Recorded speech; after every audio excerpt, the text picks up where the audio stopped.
قرآن جو استدراج کہہ رہا ہے اس کا کیا مطلب ہے؟ انسان کا زوال کیسے شروع ہوتا ہے؟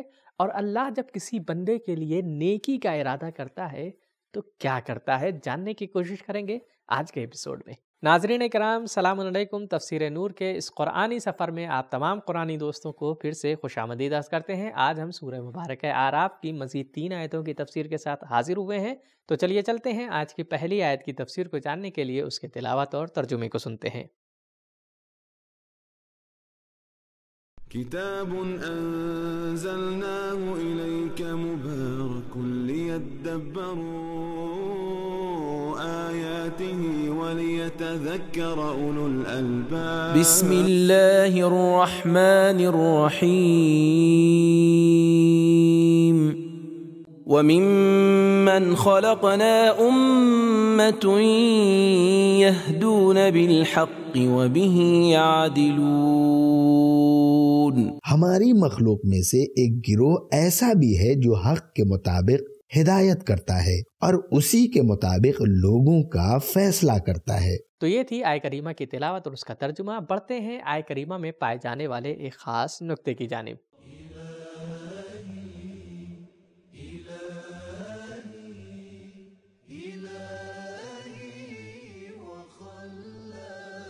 نکات روایات میں ہے کہ اس آیت سے مراد اہل بیت پیغمبر علیہ السلام اور ان کے شیعہ ہیں۔ تفسیر مجموع البیان اسلامی امت میں مختلف گروہوں کے وجود میں آنے کے بارے میں حضرت علی علیہ السلام فرماتے ہیں، وہ گروہ جو نجات پائے گا اہل بیت علیہ السلام کے شیعہ ہیں۔ تفسیر نمونہ کافی جلد 1 صفحہ 44۔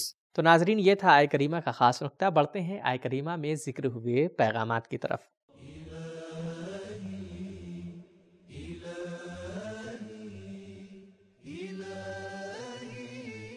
پیغام نمبر 1، باطل وسیلے کے ذریعے اور طریقہ کار سے ہدایت کرنا یا باطل کی طرف رہنمائی کرنا منع ہے۔ نمبر 2، ہدایت، حکومت اور عدالت کا مرکز صرف اور صرف حق تعالیٰ کو ہی ہونا چاہیے۔ نمبر 3، وہی لوگ قابل قدر ہوتے ہیں جو ہدایت قبول کرنے کے ساتھ ساتھ حق کی حکومت کو وجود میں لانے کے لیے کوشش کرتے ہیں۔ صرف معرفت ہی کافی نہیں، اس کی تبلیغ اور اس پر عمل بھی ضروری ہے۔ نمبر 4، معاشرے کو ایسے گروہ کی ضرورت ہوتی ہے جو حق کے لیے ہدایت کرے اور حق کے مطابق فیصلے کرے۔ نمبر 5، سارے لوگوں نے اپنے اندر پائی جانے والی ہدایت و عدل کی صلاحیت کو قبول نہیں کیا، بلکہ صرف کچھ لوگوں نے مانا ہے۔ تو یہ تھی آیت نمبر 181 کی تفسیر۔ پڑھتے ہیں اگلی 2 آیتوں کی تفسیر کی طرف اور سنتے ہیں ان کی تلاوت اور ترجمے کو۔ والذین کذبوا بآیاتنا سنستدرجهم من حیث لا يعلمون وأملی لهم ان کیدی متین۔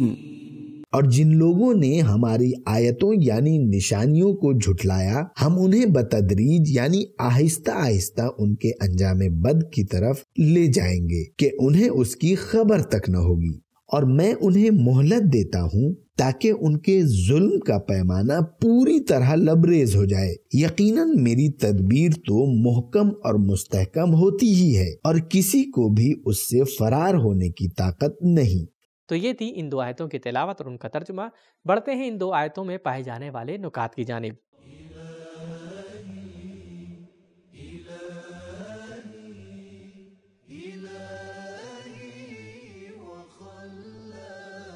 نکات استدراج جو کہ خدا کی ایک پرانی سنت ہے اور جو خدا کی آیتوں کو جھٹلانے والوں اور آسائش پرست غافل لوگوں کے لیے ہے۔ یہ لفظ درجتن سے لیا گیا ہے جس کا معنی ہے تدریجی طور پر آہستہ آہستہ لپیٹنا۔ مفردات راغب، یہ خدائی طریقہ سزا سورہ قلم کی آیت نمبر 44 میں بھی بیان ہوا ہے۔ حضرت علی علیہ السلام نے فرمایا، جو لوگ آسائش اور آسودگی میں زندگی گزارتے ہیں انہیں استدراج کے خطرے کی فکر میں ہونا چاہیے، کہیں ایسا نہ ہو کہ وہ تدریجی لپیٹ کی زد میں آ جائیں، ان کی یہ نعمتیں ان کی غفلت کی وجہ نہ بن جائے۔ تفسیر نور الثقلین۔ ایک اور روایت میں حضرت علی علیہ السلام فرماتے ہیں، جو کوئی بہت زیادہ سہولتوں اور ذرائع کو اختیار میں رکھتے ہوئے پر آسائش زندگی گزارے اور نعمت کا شکر ادا نہ کرے، تدریجی طور پر لپیٹ میں آنے کے خطرے کو اہمیت نہ دے، تو وہ خطرے کی علامت سے غافل ہے۔ تفسیر نمونہ۔ اللہ تعالیٰ مہلت دیتا ہے لیکن ٹالتا نہیں ہے، جیسا کہ بعض بزرگان نے فرمایا، ان اللہ یمہل ولا یحمل۔ حضرت علی علیہ السلام نے فرمایا، جب اللہ تعالیٰ کسی بندے سے نیکی کا ارادہ کرتا ہے تو گناہ کے انجام دینے کے وقت اس کو پکڑ لیتا ہے تاکہ وہ توبہ کر لے، لیکن جب اس کے اپنے اعمال کی وجہ سے کوئی بدی یا شر اس کا مقدر ہو جاتا ہے تو گناہ کے وقت میں اسے نعمت عطا فرما دیتا ہے تاکہ وہ توبہ اور استغفار کو بھول جائے اور گناہ میں آگے بڑھتا رہے، جو کہ حقیقت میں ایک طرح کا مخفی اور تدریجی عذاب ہے۔ سنستدرجہم من حیث لا یعلمون۔ تفسیر نمونہ و تفسیر برہان۔ استدراج کے طور پر خدا کا کسی کو مہلت دینا، کسی کو لمبی عمر دینا اور اس طرح کی دوسری چیزیں قرآن مجید میں بارہا بیان ہو چکی ہیں۔ مثلا یہ آیتیں، وَلَا يَحْسَبَنَّ الَّذِينَ كَفَرُوا أَنَّمَا نُمْلِي لَهُمْ خَيْرٌ لِأَنفُسِهِمْ إِنَّمَا نُمْلِي لَهُمْ لِيَزْدَادُوا إِثْمًا۔ جو لوگ کافر ہو گئے ہیں وہ یہ خیال نہ کریں کہ اگر ہم انہیں مہلت دیتے ہیں تو یہ ان کے فائدے میں ہے، ہم تو یہ مہلت انہیں اس لیے دیتے ہیں کہ وہ زیادہ گناہ کر لیں۔ سورہ آل عمران آیت نمبر 178۔ فَذَرْهُمْ فِي غَمْرَتِهِمْ حَتَّى حِينٍ۔ پس انہیں ایک وقت تک ان کی اپنی غفلت میں رہنے دو۔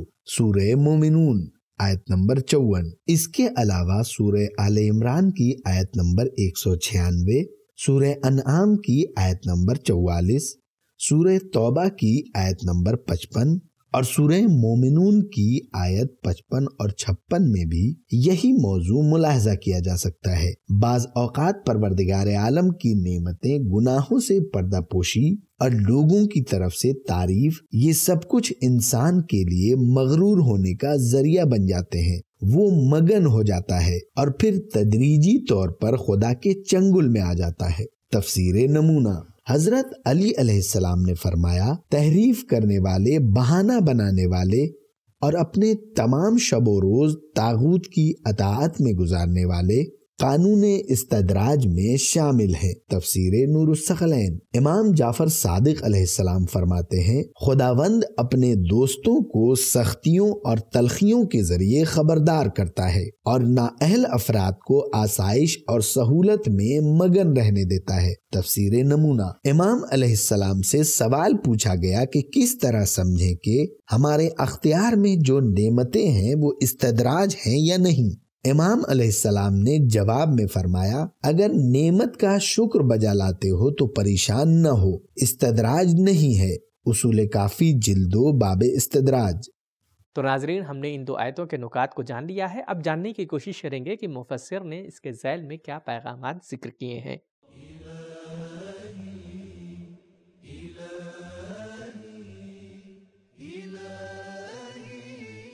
پیغام نمبر 1، اللہ تعالیٰ کی اظہر من الشمس آیات کی تکذیب تدریجی سقوط اور مخفی ہلاکت کا موجب ہوتی ہے، یعنی خدا کی لاٹھی کی آواز نہیں ہوتی۔ نمبر 2، لوگوں کو مہلت دینا خدائی طریقہ کار ہے جو ازل سے چلا آ رہا ہے، تاکہ جو شخص جس راہ کا چاہے انتخاب کر لے اور اس راہ پر چل کر پروان چڑھے اور سب لوگوں کے واسطے دروازے کھلے ہوں، تاکہ اس میں سرکشی کی فرصت بھی باقی رہے اور توبہ اور پلٹنے کا راستہ بھی موجود ہو۔ نمبر 3، عام طور پر انسان کا زوال آہستہ آہستہ شروع ہوتا ہے۔ نمبر 4، ہر چیز کی زندگی پروردگار عالم کے ہاتھ میں ہے اور گناہگار قدرت خدا کی حدوں سے فرار نہیں کر سکتا۔ نمبر 5، خداوند عالم توبہ اور گناہوں کی تلافی کی مہلت تو کافروں کو بھی دیتا ہے، لیکن وہ اس کے اہل ثابت نہیں ہوتے۔ نمبر 6، ضروری نہیں ہے ہمیشہ نعمتیں اللہ تعالیٰ کے لطف و کرم کی نشانی ہوں، بعض اوقات اس کے قہر و غضب کی وجہ بھی بن سکتی ہیں۔ نمبر 7، غافل مالدار خدا کے مقابلے میں کھڑے ہیں، املی لہم انا قیدی، جس طرح قید خفیہ عمل ہے، استدراج بھی مخفی عذاب ہے۔ نمبر 8، غرور اور غفلت کا خطرہ اس حد تک زیادہ ہے کہ اللہ تعالیٰ نے مسلسل 3 بار مختلف تعبیروں کے ساتھ اس سے خبردار کیا ہے۔ نمبر 9، اللہ تعالیٰ کا منصوبہ اور اس کی تدبیریں ایسی ہیں جنہیں کوئی ناکام نہیں کر سکتا۔ تو ناظرین، آج کے ایپیسوڈ میں ہمیں یہ معلوم ہوا کہ اللہ کا کسی کو مہلت دینا یہ استدراج کہلاتا ہے، جیسے کسی کو لمبی عمر دینا، کسی کو مال و دولت سے نوازنا، کسی کو عیش و آشائش کی زندگی دے دینا، یہ استدراج ہے، مورد ابتلا ہے، امتحان کا ذریعہ ہے۔ اسی طریقے سے ہم نے یہ بھی جانا کہ انسان کا زوال بھی استدراجی طور کے اوپر ہوتا ہے۔ اسی کے ساتھ ہمیں یہ بھی معلوم ہوا کہ جب اللہ کسی کے ساتھ نیکی کا ارادہ کرتا ہے تو گناہ کے وقت ہی اس کا ہاتھ پکڑ لیتا ہے، اسے متوجہ کر دیتا ہے تاکہ وہ گناہ سے توبہ کر لے اور اللہ کا قریبی بندہ بن جائے۔ لیکن جب اللہ کسی کی نیکی کا ارادہ نہیں کرتا ہے تو گناہ کے وقت اسے اور ڈھیل دیتا ہے، اس کی عمر بڑھا دیتا ہے، اس کی نعمتوں میں اضافہ کرا دیتا ہے تاکہ وہ اور بری طرح سے گناہوں کے دلدل میں پھنس جائے۔